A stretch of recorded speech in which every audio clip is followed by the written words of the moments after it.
எங்கள் சேனலில் விளம்பரம் கொடுக்க விரும்புகிறவங்க திரையில் தெரிகிற எண்ணுக்கு தொடர்பு கொள்ளுங்கள்.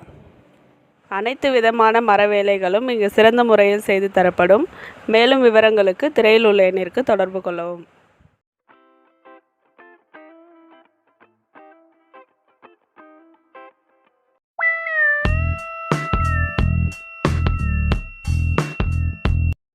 நம்ம செய்யப்பத்து ஆல்வலி கிழங்கு சிப்ஸு திருவிழா காலத்தில் தள்ளு வண்டிகளில் தள்ளி குச்சி குச்சியாக போட்டு விற்றுன்னு இருப்பாங்க, பார்த்துருக்குங்க. அதேமாதிரி நம்மளும் இன்றைக்கி குச்சி குச்சியாக சீவி கட் பண்ணி நம்ம வீட்டிலே செஞ்சு சாப்பிட்டு பார்க்கலாம். வாங்க பார்க்கலாம். இப்போ நம்ம செஞ்சு தான் இதை கட் பண்ணிக்கலாம். இப்படி வச்சு கட் பண்ணி இவ்வளோ சைஸுக்கு இவ்வளோ சைஸ் கட் பண்ணிக்கணும். இவ்வளோ சைஸ் வச்சு இவ்வளோ டீட்டு வச்சு கட் பண்ணிக்கணும். கரெக்டாக இருக்கும். இதே மாதிரி 4 கட் பண்ணிக்கலாம். இந்த சைஸ் 4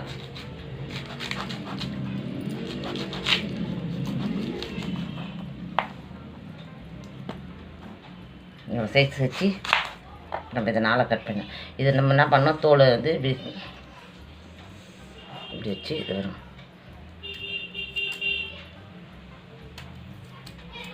இதுமாதிரி சீவிக்கணும்.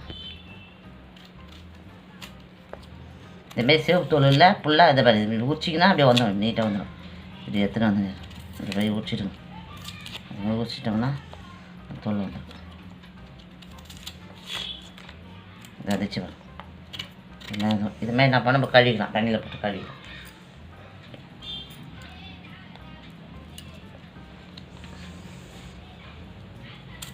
கிழங்கு ஆல்வலி கிடைக்கும்போது நம்ம வாங்கி வச்சு இதுமாரி சிப்ஸு போட்டு வச்சிட்டோம்னா 1 வருஷம் ஆனாலும் கெட்டு போகிறது நல்லாயிருக்கும். நம்ம டப்பாவில் போட்டு ஸ்டோரேஜ் பண்ணி வச்சுக்கலாம். திருவி கட் பண்ணிட்டேன். நல்லா தோலை சீவிட்டோம்னா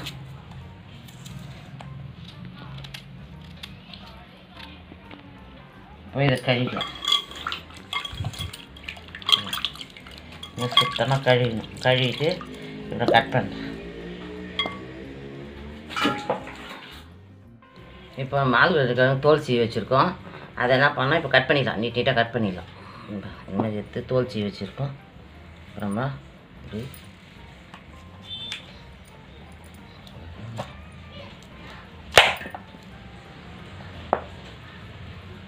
இதுமாதிரி கட் பண்ணி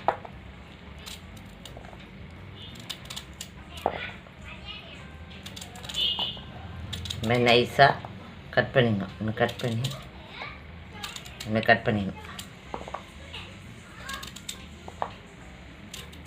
நல்லா நீட்டு வாக்கில் கட் பண்ணிடணும்.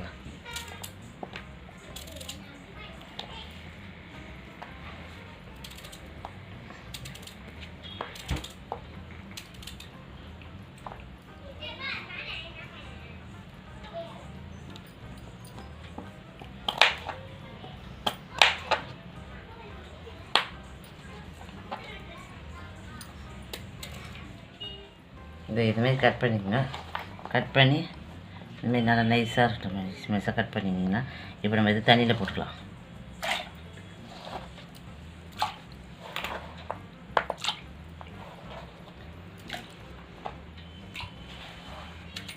எல்லாத்தையும் இதுமாரி கட் பண்ணிட்டு காமிங்க. ஆல்வலி கிழங்கு நம்ம ஸ்ட்ரெயிட்டாக கட் பண்ணியாச்சு. இந்த பாருங்க, இதுமாரி நல்லா நைஸாக இந்த சைஸ் 1 ரூபாய் சைஸு கணத்துக்கு நீங்கள் கட் பண்ணிங்க. ரொம்ப கனமாக கட் பண்ணிங்கன்னா ஆடாக இருக்கும். இந்த சைஸுக்கு தான் உங்களுக்கு நல்லா நைஸாக மொறுன்னு. இந்த சைஸுக்கு நான் கட் பண்ணி வச்சுருக்கேன். இதுமாதிரி நம்ம நல்லா க்ளீன் பண்ணிக்கலாம். இது நல்லா க்ளீன் பண்ணிடணும். இதுமாதிரி க்ளீன் பண்ணிக்கலாம். நல்லா வாஷ் பண்ணிக்கோங்க. மண்ணுங்க இருந்தால் கூட சுத்தமாக க்ளீன் ஆகிடும். இந்த மாதிரி வாஷ் பண்ணி வச்சுக்கோங்க. இந்த சைஸுக்கு நீங்கள் நைஸாக கட் பண்ணிக்கோங்க.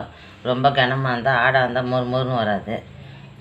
கொஞ்சமாக எண்ணெய் இருந்தால் கூட நமக்கு நைஸாக இருந்தால் நல்லா சீக்கிரம் வறுக்கிறதுக்கு நல்லா மொறு டேஸ்ட்டாக இருக்கும். இதுமாதிரி ஷேப்பாக கட் பண்ணிங்க. பார்க்கறதுக்கு நல்லா அழகாக இருக்குது. இதுமாதிரி சைஸ் மாதிரி கட் பண்ணிங்கன்னா பார்க்கறதுக்கு அழகாக இருக்கும், சீக்கிரமாக வந்துடும்.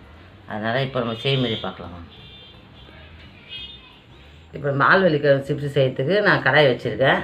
இது தண்ணி ஊற்றிக்கலாம். ஒரு சொம்பு தண்ணி வச்சுருக்கேன். இது தண்ணியில் நம்ம இந்த கட் பண்ணி வச்சிடறோம் இல்லையா, இந்த பீஸை கட் பண்ணி வச்சுருக்கோம் இல்லையா, இதை எடுத்து இதில் போட்டுடலாம். தண்ணியில் நல்லா க்ளீன் பண்ணி அலசி போட்டுருவோம். இது ஒரு 5 நிமிஷம் வேகட்டும். மூடி போட்டு மூடிடலாம். இப்போ மூடியை திறந்துட்டு நம்ம காய்கறி விட்டுக்கலாம். இதுமாதிரி இருந்தால் காய்கறி விட்டுக்கணும். காய்கறி விட்டுட்டு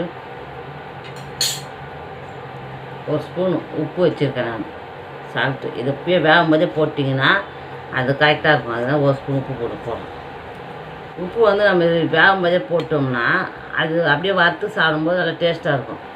அதனால் வேணுன்றவங்க மிளகாத்தூள் போட்டுப்போங்க. சின்ன குழந்தைங்க பிடிக்கலன்னா கூட அப்படியே சாப்பிட்றதுக்கு வாட்டமாக இருக்கும். அதுதான் ஃபஸ்ட்டு உப்பு போட்டுட்டேன். நம்ம சாப்பிடும்போது வறுத்து சாப்பிடும்போது அப்போ உப்பு போட வேண்டியது அவசியம் இல்லை, வெறும் மிளகாத்தூள் மட்டும் போட்டுக்கலாம். அதனால் இதுலேயே போட்டேன் உப்பு, ஃபஸ்ட்டு போட்டுருக்கேன். ஒரு ஸ்பூன் போட்டுருக்கேன். இந்த சைஸுக்கு நீங்கள் ஒரு ஸ்பூன் உப்பு போட்டுக்கணும், போதும், கரெக்டாக இருக்கும். நம்ம போட்டு 5 நிமிஷம் ஆயிடுச்சு. இதை பாருங்க, இந்த ஸ்டேஜில் நம்ம எடுத்துடலாம். இந்த பாருங்க நல்லா தெரியுதா எடுக்கணும். இதை பாருங்க போட்டு இப்போ நம்ம காய் போட்டு 5 நிமிஷம் ஆகுது, வெந்து போச்சு. இப்போ இது பாருங்க நல்லா பார்த்துக்குங்க. இது மாதிரி இருக்குதுன்னும் போது நல்லா கொஞ்சம் ஃபுல்லாக வேக விடக்கூடாது, கழுங்க. இந்த பாருங்க இந்த மாதிரி ஸ்டேஜில் இருக்கும்போது நீங்கள் ஆஃப் பண்ணிவிடுங்க. ஆஃப் பண்ணிட்டோம்னா நம்ம காய வச்சோம்னா நல்லாயிருக்கும். இது மாதிரி ஸ்டேஜில் நல்லா பாருங்கள், நல்லா மடித்தா உடையவும் கூடாது, வேவாதையும் இருக்கவும் கூடாது, அரை ஸ்டேஜில் எடுத்துக்கணும். இப்போ நம்ம ஆஃப் பண்ணிடலாம். வெந்து போச்சு கழுங்கு. நீங்கள் 5 நிமிஷம் வேக போதும், இந்த ஸ்டேஜில் எடுத்து நிறுத்திடுங்க, போதும். கழுங்கு மட்டும் காய்கறி விட்டு ஆஃப் பண்ணிவிடுங்க. இல்லை மேலே வெந்திருக்கும், கீழே வேவாத இருக்கும் இல்லையா, மேலே 2 நிமிஷம் வாட்டி காய்கறி விடுங்க. கீழே கிழங்கு மேலே போகும், மேலே கிழங்கு கீழே போகும். இப்போ ஒன்று மாதிரி கலந்தா மாதிரி வேகும். வெந்த உடனே நம்ம இந்த மாதிரி ஸ்டேஜில் பாருங்கள், இதுமாதிரி தூக்கி பார்த்து கிழங்கு இப்படி தொட்ட உடனே லைட்டாக உடையிற மாதிரி வரும், வளைவாக வரும். அப்போ இது மாதிரி ஸ்டேஜ் நம்ம வெந்து போச்சுன்னு அர்த்தம். அப்புறம் வெந்து போச்சுன்னு அப்போனா நம்ம 5 நிமிஷம் ஆயிடுச்சுன்னு ஆஃப் பண்ணிவிடுவோம். கிழங்கு எடுத்து நெசுக்கி பார்த்தா நெசங்கக்கூடாது. அதுமாதிரி நெசுங்காத இருந்தால் கிழங்கு இது வெந்து போச்சுன்னு அர்த்தம். இந்த ஸ்டேஜுக்கு நம்ம ஆஃப் பண்ணிடலாம். இப்போ வடிகட்டிக்கலாம். இந்த மாதிரி எடுத்து இதுமாதிரி கொட்டி வடிகட்டி, இப்போ வடிகட்டி வச்சு நல்லா தண்ணி எடுத்துடுங்க. நல்லா இந்த தட்டில் எடுத்துமே இதுமாரி ஒன்று வச்சு காய வச்சிடுங்க. நல்லா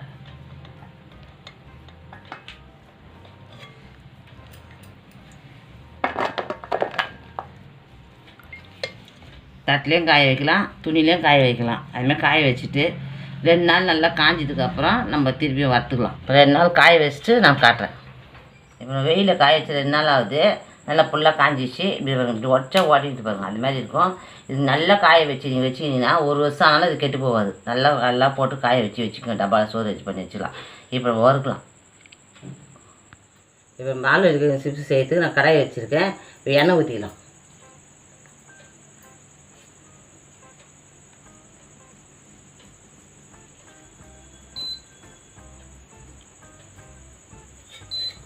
நான் 1/2 கிலோ எண்ணெய் ஊற்றிருக்கேன். காயட்டும், எண்ணெய் காயட்டும். எண்ணெய் ஊற்றி நல்லா காஞ்சி போச்சு எண்ணெய். இப்போ கொஞ்சம் கொஞ்சமாக போட்டுக்குவோம், கொஞ்சம் மேலே போட போது கொஞ்சமாக காஞ்சி. எண்ணெய் 10 நிமிஷம் நல்லா காஞ்சதுக்கு அப்புறம் போடுங்க. நல்லா உடனே வெந்து வச்சுக்கோங்க.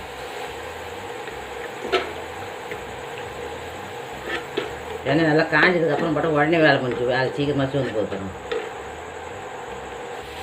அப்பெல்லாம் சாப்பிட்டீங்கன்னா சோடா மாவு ரொம்ப வயிற்றுக்கு ஒத்துக்காது. இதுமாதிரி வெல்டாக இருந்தால் பார்த்து நீங்களே போட்டு செஞ்சு சாப்பிட்றதுக்கு உடம்பு நல்லது.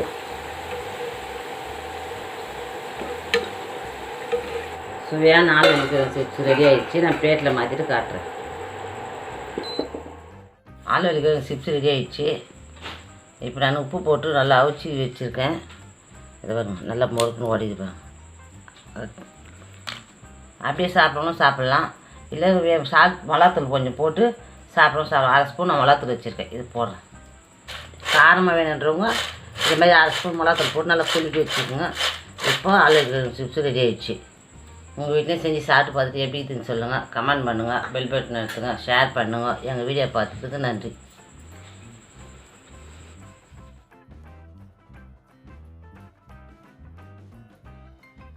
அனைத்து விதமான மர வேலைகளும் இங்கு சிறந்த முறையில் செய்து தரப்படும்.